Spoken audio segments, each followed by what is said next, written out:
ഈ കരാർ ഇപ്പോൾ മരവിപ്പിച്ചാൽ ഉണ്ടാകാവുന്ന പ്രത്യാഘാതങ്ങൾ എന്താണ്? അതാണല്ലോ നമ്മുടെ പ്രധാനപ്പെട്ട വിഷയം. പാകിസ്ഥാനിലെ GDP, അവരുടെ ദേശീയ വരുമാനത്തിൻ്റെ 23% കിട്ടുന്നത് കാർഷിക മേഖലയിൽ നിന്നാണ്. അതിൽ 10 കോടി ജനങ്ങൾ പ്രധാനമായിട്ട് ആശ്രയിക്കുന്നത് എന്താണ്? കൃഷി, അതുമായിട്ട് ബന്ധപ്പെട്ട പ്രവർത്തനങ്ങൾ, കാർഷിക മേഖലയിലുള്ള തൊഴിൽ, ആ മേഖല കൊണ്ടാണ് ഈ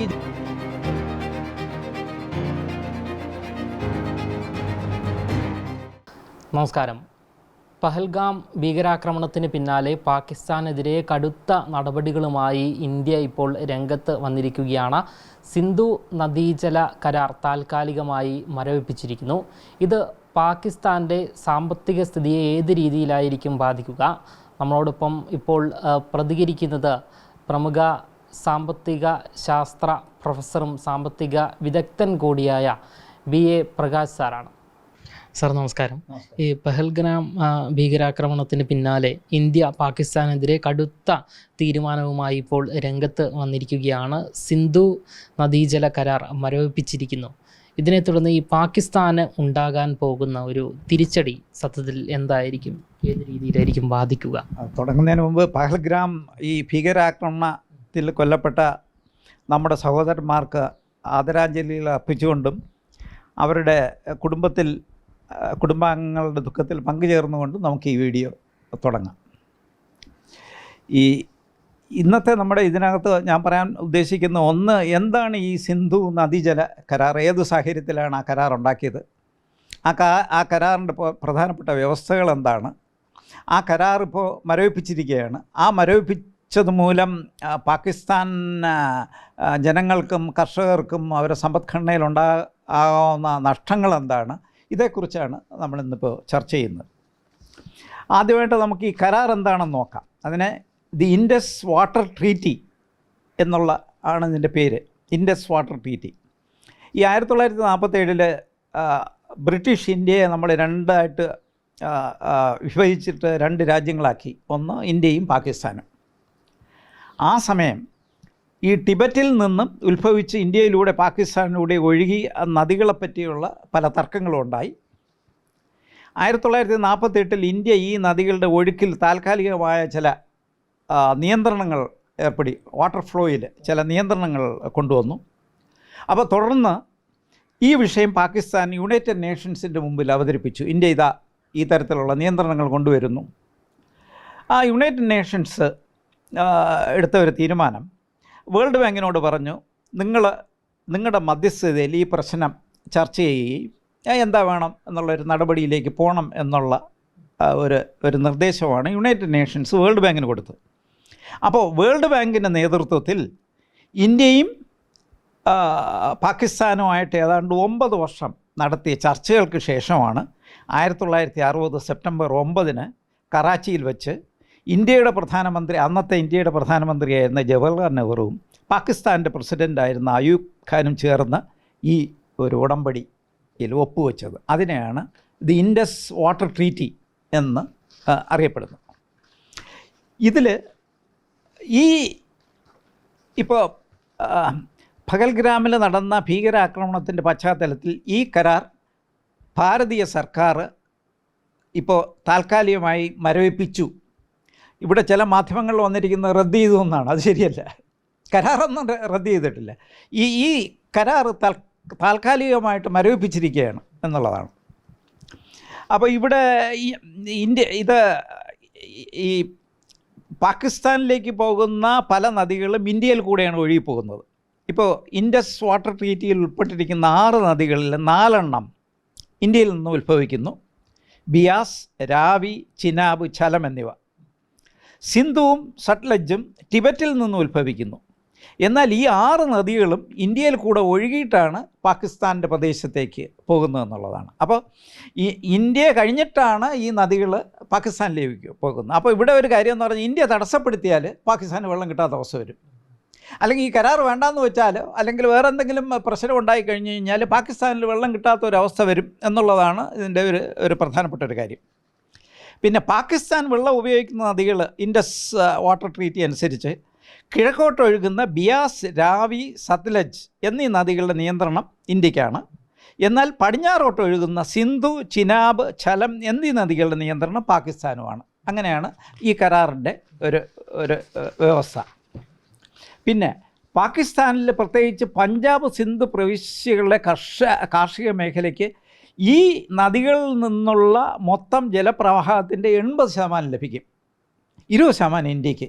അപ്പോൾ ഈ കരാർ മൂലം കിട്ടിയിരിക്കുന്ന നേട്ടം പാകിസ്ഥാനാണ്. ഈ നദികളിൽ കൂടെയുള്ള വെള്ളത്തിൻ്റെ ഏതാണ്ട് 80% പാകിസ്ഥാനും, ഇന്ത്യക്ക് ലഭിക്കുന്നത് 20%. പിന്നെ നമുക്ക് നോക്കാം എന്താണ് ഈ കരാറിലെ പ്രധാനപ്പെട്ട വ്യവസ്ഥകളെന്നുള്ളത്. കിഴക്കോട്ടുള്ള 3 നദികളുടെ നിയന്ത്രണം ഇന്ത്യക്ക് ലഭിച്ചു, രാവി, ബിയാസ്, സത്ലജ്. 3 പടിഞ്ഞാറൻ നദികളുടെ നിയന്ത്രണം പാകിസ്ഥാന് ലഭിച്ചു, സിന്ധു, ചെനാബ്, ഝലം. ജലം പങ്കിടുന്നതിൽ ഉണ്ടാകാവുന്ന ഏതൊരു തർക്കവും പരിഹരിക്കുന്നതിന് ഈ കരാർ അനുസരിച്ച് തന്നെ ഒരു ഐക്യരാഷ്ട്രസഭ ഒരു സ്ഥിരം സിന്ധു കമ്മീഷൻ രൂപീകരിച്ചിട്ടുണ്ട്. എന്തെങ്കിലും തർക്കം ഉണ്ടെങ്കിൽ ആ കമ്മീഷൻ. ഉടമ്പടി പ്രകാരം ഇന്ത്യക്ക് പടിഞ്ഞാറൻ നദികളുടെ വെള്ളം സംഭരണം, ജലസേചനം, വൈദ്യുതി ഉൽപ്പാദനം തുടങ്ങിയ എല്ലാ ആവശ്യങ്ങൾക്കും ഏതാവശ്യങ്ങൾക്കും ഈ വെള്ളം ഉപയോഗിക്കാം എന്നുള്ളതാണ് ഈ കരാറിൽ പറഞ്ഞിരിക്കുന്ന ഒരു പ്രധാനപ്പെട്ട ഒരു കാര്യം. പിന്നെ ഇൻഡസ് നദിയിലെ ജലത്തിൻ്റെ 20% ഇന്ത്യക്കും ബാക്കി 80% പാകിസ്ഥാനുമാണ് ലഭിക്കുന്നത്. ഈ കരാർ ഇപ്പോൾ മരവിപ്പിച്ചാൽ ഉണ്ടാകാവുന്നുള്ള പ്രത്യാഘാതങ്ങൾ എന്താണ്? അതാണല്ലോ നമ്മുടെ പ്രധാനപ്പെട്ട വിഷയം. ഈ പാകിസ്ഥാനിലെ പ്രത്യേകിച്ച് പഞ്ചാബ്, സിന്ധ് പ്രവിശ്യകളിലെ കാർഷിക മേഖലയ്ക്ക് ഈ നദികളിൽ നിന്നുള്ള മൊത്തം ജലപ്രവാഹത്തിൻ്റെ 80% ലഭിക്കുന്നു. ഈ ഉടമ്പടി മരവിപ്പിച്ചാൽ, ഇപ്പോൾ തന്നെ ആൾറെഡി മരവിപ്പിച്ചിരിക്കുകയാണ്, അത് ഏറ്റവും കൂടുതൽ ബാധിക്കുന്ന പാകിസ്ഥാനെയാണ്. കാരണം 80% വെള്ളവും പാകിസ്ഥാന് കിട്ടിക്കൊണ്ടിരിക്കുന്നു. ആ അവസ്ഥയിൽ മാറ്റം വരാം. പിന്നെ പാകിസ്ഥാനിലെ GDP, അവരുടെ ദേശീയ വരുമാനത്തിൻ്റെ 23% കിട്ടുന്നത് കാർഷിക മേഖലയിൽ നിന്നാണ്. ഈ ഉടമ്പടി മരവിച്ചാൽ അത് പാകിസ്ഥാൻ്റെ സാമ്പത്തിക മേഖലയിൽ വലിയ ഒരു പ്രശ്നം ഉണ്ടാക്കുമെന്നുള്ളതാണ്. പിന്നെ നമ്മളിപ്പോൾ ഈ പാകിസ്ഥാൻ്റെ ഏറ്റവും ഒടുവിലത്തെ ഒരു സെൻസസിൻ്റെ കണക്ക് നമ്മൾ പരിശോധിച്ചു. അതിൽ കാണുന്നത് 2023 അവർ പാകിസ്ഥാനിൽ സെൻസസ് നടത്തിയിരുന്നു. അതനുസരിച്ച് പാകിസ്ഥാനിലെ ജനസംഖ്യ ഏതാണ്ട് 24.15 കോടി, 24,15,00,000. അതിൽ ഗ്രാമീണ മേഖലയിലുള്ള ജനം, റൂറൽ പോപ്പുലേഷൻ എന്ന് പറഞ്ഞാൽ ഏതാണ്ട് 14.77 കോടി, അതായത് 61% ഗ്രാമീണ മേഖലയിൽ. അർബനിലെ പോപ്പുലേഷൻ എന്ന് പറഞ്ഞാൽ 9.37 കോടി, അതായത് 38%. അപ്പോൾ ഒരു പ്രധാനപ്പെട്ട ഒരു കാര്യം, പാകിസ്ഥാനിലെ മൊത്തം ജനസംഖ്യയുടെ ഏതാണ്ട് 61% റൂറൽ മേഖലയിൽ കഴിയുന്നവരാണ്. അതിൽ തന്നെ ഏതാണ്ട് 68% ആളുകൾ കാർഷിക പ്രവർത്തനങ്ങളെ ഡിപ്പെൻഡ് ചെയ്ത് ജീവിക്കുന്നതാണ്. എന്ന് പറയുമ്പോൾ ഈ പാകിസ്ഥാനിലെ മൊത്തം ജനങ്ങളിൽ ഏതാണ്ട് 10 കോടിയോളം ജനങ്ങൾ, 24 കോടിയാണല്ലോ മൊത്തം, അതിൽ 10 കോടി ജനങ്ങൾ പ്രധാനമായിട്ട് ആശ്രയിക്കുന്നത് എന്താണ്? കൃഷി, അതുമായിട്ട് ബന്ധപ്പെട്ട പ്രവർത്തനങ്ങൾ, കാർഷിക മേഖലയിലുള്ള തൊഴിൽ, ആ മേഖല കൊണ്ടാണ് ഈ ജനങ്ങൾ ജീവിക്കുന്നത്.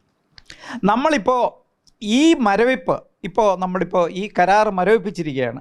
അത് വീണ്ടും തുടരുന്ന ഒരു സാഹചര്യം വന്നു കഴിഞ്ഞാൽ ഈ 10 കോടി ജനങ്ങളുടെയും, പാകിസ്ഥാനിലെ ഈ 10 കോടി ഗ്രാമീണ ജനങ്ങളുടെയും വരുമാനം, തൊഴിൽ, ജീവിതോപാധികൾ മറ്റെല്ലാം വളരെ ദോഷകരമായി ബാധിക്കുകയും അവർ വളരെ ഒരു സാമ്പത്തിക പ്രതിസന്ധിയിലും തകർച്ചയിലേക്ക് നീങ്ങാനുമായിട്ടുള്ള ഒരു സാധ്യത ഉണ്ട്.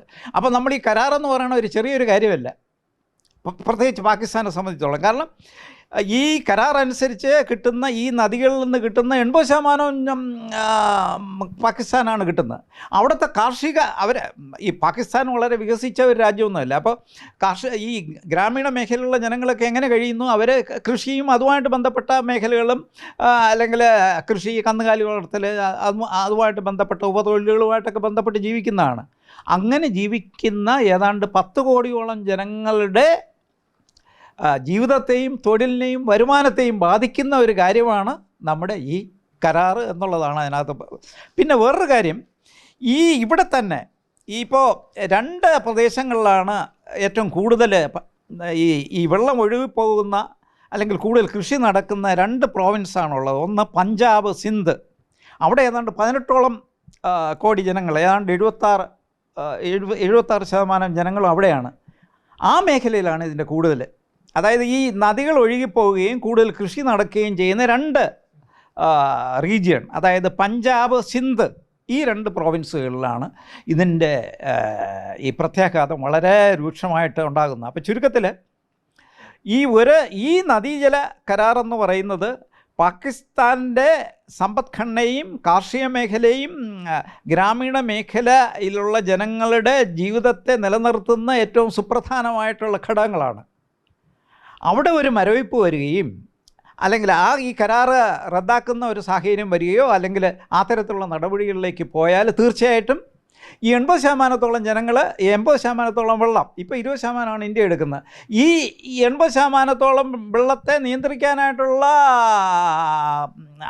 അധികാരം ഇന്ത്യക്കുണ്ട്. ഇപ്പോൾ ഒരു കരാറിൻ്റെ അടിസ്ഥാനത്തിൽ നമ്മൾ കൊടുത്തുകൊണ്ടിരിക്കുന്ന ആ കരാർ വേണ്ടാന്ന് വെച്ച് കഴിഞ്ഞാൽ ഈ വെള്ളം വേറെ മാർഗം വഴിച്ച് ഇന്ത്യയുടെ മറ്റ് പ്രദേശങ്ങളിലേക്ക് തിരിച്ചുവിടാനൊന്നും വലിയ വിഷമമൊന്നുമില്ല. അപ്പോൾ അത്രയും ഗൗരവമായിട്ടുള്ള വളരെ ഫോർ റീച്ചിങ് ആയിട്ടുള്ള ഇഫക്ട്സ് ഉണ്ടാക്കുന്ന ഒരു ഉടമ്പടിയാണ്. തീർച്ചയായിട്ടും ആ ഉടമ്പടി പിന്നീട് വീണ്ടും അത് 2 രാജ്യങ്ങളും തമ്മിലുള്ള ചർച്ചകളിലൂടെ പരിഹരിക്കുകയും ഇന്ത്യയുടെ ആവശ്യങ്ങൾ അവർ നിറവേറ്റുകയും ചെയ്യുന്ന സാഹചര്യങ്ങൾ വരട്ടെ എന്ന് ഞാൻ ആശംസിച്ചുകൊണ്ട് ഈ ചർച്ച നമുക്ക് ഉപസംഹരിക്കാം.